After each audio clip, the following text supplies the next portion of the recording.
Mabuhay, Kamustika, welcome, and how are you? This is Bob from Love Beyond the Sea. Today I want to talk about concerns that I had when my wife came from the Philippines to the United States. Now this was 2 years ago. The anniversary is coming up on January 11th, 2018. Will be the 2-year anniversary, and I might release this on that date. So let's get into that. The first thing was the flights. She had not done anything like this before. It's 4 flights. She had to go from Davao to Manila, and then Manila to Los Angeles, very long flight, and then go through customs, immigration, and then go to Chicago, where I think that was the first time that she experienced cold weather in Chicago. And then she went to Lincoln, and she arrived on time. I think it was about 11 o'clock in the morning. I still have a picture of that plane as it came in the airport.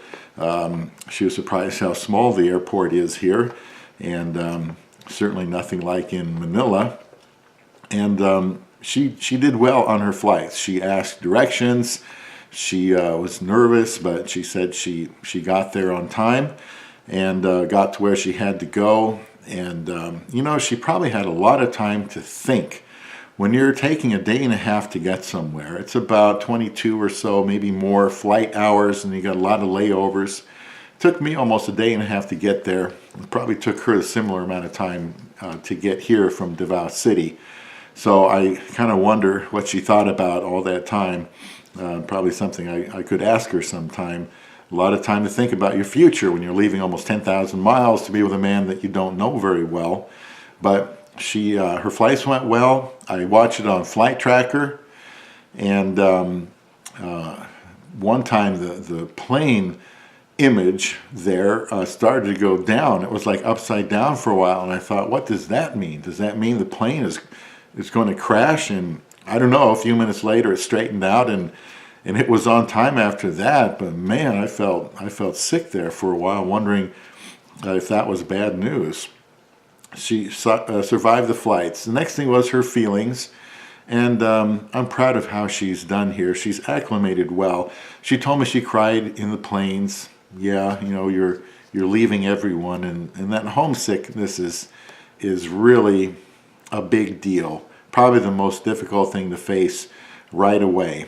And she was homesick. I'll talk about that next. She did cry.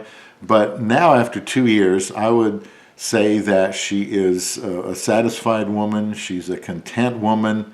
She feels safe. She certainly feels loved and appreciated and respected. So I'm sure now she realizes that she made the right move. All the things she may have been worrying about, and I'll tell you about her concerns later, were unfounded. So the homesickness. Everybody asked me when she got here, is she homesick? Well, yeah, she is homesick. She tried to pretend that she wasn't at times when I would come home and she wasn't working yet, and she looked fine. She'd greet me with a hug and a kiss, and then later on she said that she had been crying. And yeah, I can understand that, but she wanted to seem strong. When we went back to the Philippines the next year, August of 2016, she was crying on the way back before we even made it to the first plane, and that was tough. There are times she'll listen to music from the Philippines and start to cry, but now that she's been here almost 2 years, or 2 years at the time that this goes out, I think the homesickness is probably gone, and I'm glad we got through that. Her social life, that's another thing I was concerned about, because you don't want to bring somebody over here into a brand new culture, brand new people, brand new weather, a brand new way of talking and language and currency, and then have her sit around and not have anything to do, not having meaningful relationships. And that's something I started praying about as soon as I got back from marrying her, was her social life. Now, thankfully, people at church have been very good to her. She was invited to meet with some other women, you know, her age. She was 26 at the time, probably 27 when she got here, and she knows all their names. She's really good with names. They we met a Fil-Am couple, and they had us over to their place for some DVDs with their family, and that was fun. We saw some really good, clean shows. Excuse me, and I'm going to do something about that cough. And then we've been over there several times. They've been over here. There's another Fil-Am couple that we exchanged some food with, and we've had them over here a couple times too. And these are families that are good influences on my wife, and I'm really grateful to a girl at church that threw a shower, an arrival shower for my wife, and I think I counted about 45 gifts. We have a very small church, maybe 75 people at that time, and 45 gifts is a lot, and they really went out of their way to welcome her, and that was unplanned. Chelsea, this woman named Chelsea, kind of took her under her wing and another lady named Ann, and they both helped my wife to meet people. And so my prayers were answered there. That was really, really good for us. So another concern I had was usefulness. Usefulness. You don't want your Filipino to come here and even not know people, be homesick, and then have nothing to do while you go to work. Now, there's nothing you can do about that for a while until she starts working. And I think if she wants to work, it's really important to try to help her find a job, teach her how to drive so she can be independent and useful. I did, when she got here, take her to the places that I usually go, obviously the shopping places, the malls, places to eat. Took her to my doctor appointments so she knew them by name and knew where the offices were. And right now, since she's learned how to drive and has her own license, she can find all these places, and I don't even think she uses GPS, so she's a lot better at directions than I am. So she has been very useful. She started digging into our apartment that we lived in at the time, putting everything together, did a good job with that, was cooking, laid out my clothes in the morning, was useful a lot. And of course she communicated with home, but we bought her a lot of cooking things so that she could put her ability to good use and be able to cook a lot of stuff in less amount of time, which is simply being efficient, and especially has come in helpful now that she's been working 40 to 60 hours a week. Also, she got her Social Security number pretty early, and that allowed us to have her start working. She went to a temporary agency and did everything there and got a job where I do in a different department. She did that for, I think, about 13 months. Then she got hired permanently, and that's been about 6 months or so. So it took her a few months to get into working, but it's something she really wanted to do, and I thought the time was right. She has to manage her money, so I taught her about using how we pay for bills online, got her a checking account of her own and a joint checking account. And I pretty much handle the money, but she has to know where things are and passwords and how to do it. And she's been totally reliable. If she's going to send some money home, she'll ask me about it so that when I see it there, when I do the money, the statements, I'm not surprised by it. She's already told me. There have been nothing found missing. She's been totally trustworthy as she writes her checks, and then eventually got her credit card, and she's been very good with that. Very, very responsible. I was concerned about the neighbors. Now, they say in the Philippines that here in America we don't have any neighbors, and I can see where that would be true. When she got here, she said, "Where are the neighbors?" We drive through the neighborhood. This is a middle-class, nice neighborhood, and there weren't any children running around. The streets are kind of wide, and the houses are kind of far away from each other. Where she's from, the Philippines, everything was so bunched and clustered together that a person can feel kind of isolated out here. And that's the way it was then, and now 2 years later, we still really haven't met our neighbors. The one just to to the north of us. We know her name. We've been, introduced one time, and that's about it.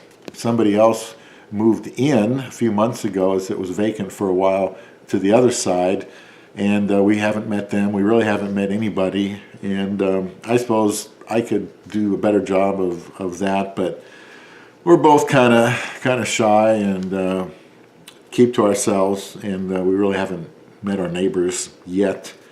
The cold weather, that's something for me to be concerned about, because 70 degrees was cold to her. So we bought her lots of winter clothes. She brought some with her from the Philippines. They actually have winter clothes you can buy there, because people often are overseas workers and they work in colder climates. So she was a little bit prepared, and we've really bundled her up since with, things to go around her neck and her head and gloves, and she's very well prepared for the winter. And she's handling the cold really well, even now inside the house. We're in the basement, and it's colder down there, and she doesn't even need her heater on anymore. So that's taken a couple of years too to adapt to the cold weather, in addition to the homesickness. Let's see. Oh, here's something that came up. I realized after a while I was emphasizing so much how I wanted to take care of my wife, the future. Honey, I got to think 40, 50 years ahead, since I'm a lot older than you are. And I think about her well-being all the time.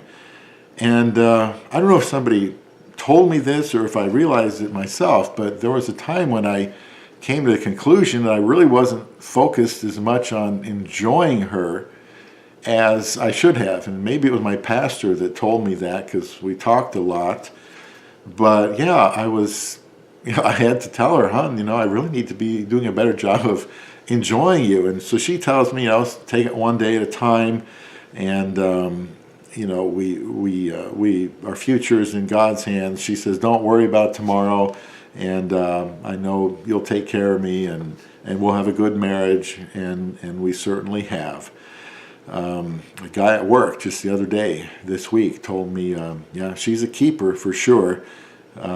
We've heard lots of compliments. I was very, very, fortunate to find a good wife, but I knew what I was looking for, and I picked a good one. So maybe there's fortune had something to do with it, but also having a game plan and being serious about finding somebody also came into play.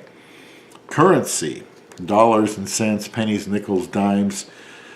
She started collecting them so she could get used to what they were called and what they were worth. And we go buy something, and and she's they tell us $8.32, and she'd say, hon, is this a nickel, is this a dime, is this enough? And after we did that for a few months, she is able to know the currency very well.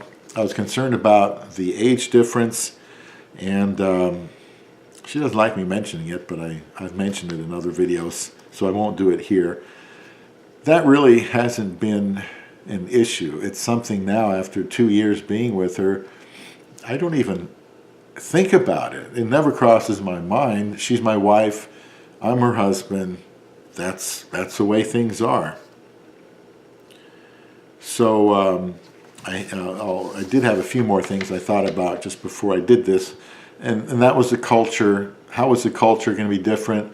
It really hasn't. Americans are rude, Filipinos think, because we're so matter-of-fact and straightforward, and we say things a lot of times without concern for how the other person might feel about it. And that's probably been the only cultural difference I can think of. The language, not really an issue. There are certain phrases she doesn't understand. She'll just ask me, what do you mean? And I'll explain it to her. Her English is good, and I would certainly recommend trying to marry, a Filipina who has good English. It's going to be better being here, but if her English is not good, I think that's going to be an obstacle you probably don't want to deal with, but that's certainly up to you. So those are the concerns that I had. My wife was not without concerns. You know, it's not that Filipinas come here and they think this is going to be the greatest life in the world and everything's going to go well. She mentioned 3 concerns when I asked her, and one was that I would not support her financially. She's probably heard this before from other Filipinas she knows. For example, that I would say, well, I'm not going to give you much money of your own, or if you work, you got to give it all to us, or I'm not going to let you work, you know, something like that. And she, you know, and she said she was concerned that I might not support her financially, not her family, because I had been helping her family. And she's told me I've done enough. She's got a job. She doesn't want me helping them anymore. Although there are times I want to, like special occasions. But she was concerned I wouldn't support her financially. And since I told her I am responsible for you, I am to protect you, to provide for you, one of those ways is financially, and she's very happy. I really don't put restrictions on, at least I don't think I do, what she spends her money on. She's got a good head on her, and she's frugal, has good sense, and she really doesn't waste money. So she likes that. She was also concerned that I would control her.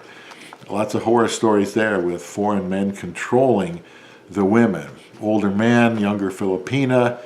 He's been around, he's got the money, she doesn't. Maybe she was from the province and he feels like, you know, she's a slave or whatever. I don't understand that. I don't try controlling my wife anymore now than if she was my own age from here in America. I don't understand that. I mean, the last thing you want to do when you bring your Filipino over here is to start dominating her, to control her, to not give her some freedoms, to not trust her. That's a great way to have your marriage go sour in a hurry. Her other concern that she admitted to me was that I would beat her. Bigger, stronger. This happens. It's a concern of other Filipinas. It was people's concern when she married me. They asked her about it when we went back to the Philippines the following year after we married. Is he beating you? Do you think he's going to beat you? Well, that's not going to happen. And that's something that women just aren't going to put up with is that type of abuse. In fact, they go to an overseas conference, it's like Filipinos Overseas Conference. They have to do this to immigrate, and they'll tell them all the bad things that can happen when you come to a foreign country, and they have one for each country. Where to go if he beats you, where to go if you're abused, you know, shelters, how to get help from the embassy, and so on. And those things have not been any concern for my wife. So I had some concerns. None of them was I going to get scammed in some way. I really wasn't up on that when I started dating her because it went so fast and furious. We were married in less than 8 weeks. I spent all my time communicating with her. And I guess I could have been scammed, but none of the typical red flags were there. So I just pretty much concentrated on her, and it has gone very well. So I want to encourage you to look for a foreign wife. A Filipina still makes a great wife. The way things are going in America, I think it's going to be even more important that people go to Asia and continue to see that that's a good place to find a wife. Many of us have, and on this channel I want to help you to know how to relate to her, use, you know, humbly my experiences with her and whatever I learned before that. And I want to share that with you because there's nothing better than a good wife. So those are concerns that I have had. Do I have any additional concerns going forward? I'd have to think about that. But right now, none that I can think of, just trying to enjoy my Filipina wife. So I'm sure you'll have your own concerns when you search and bring to your country your love from beyond the sea.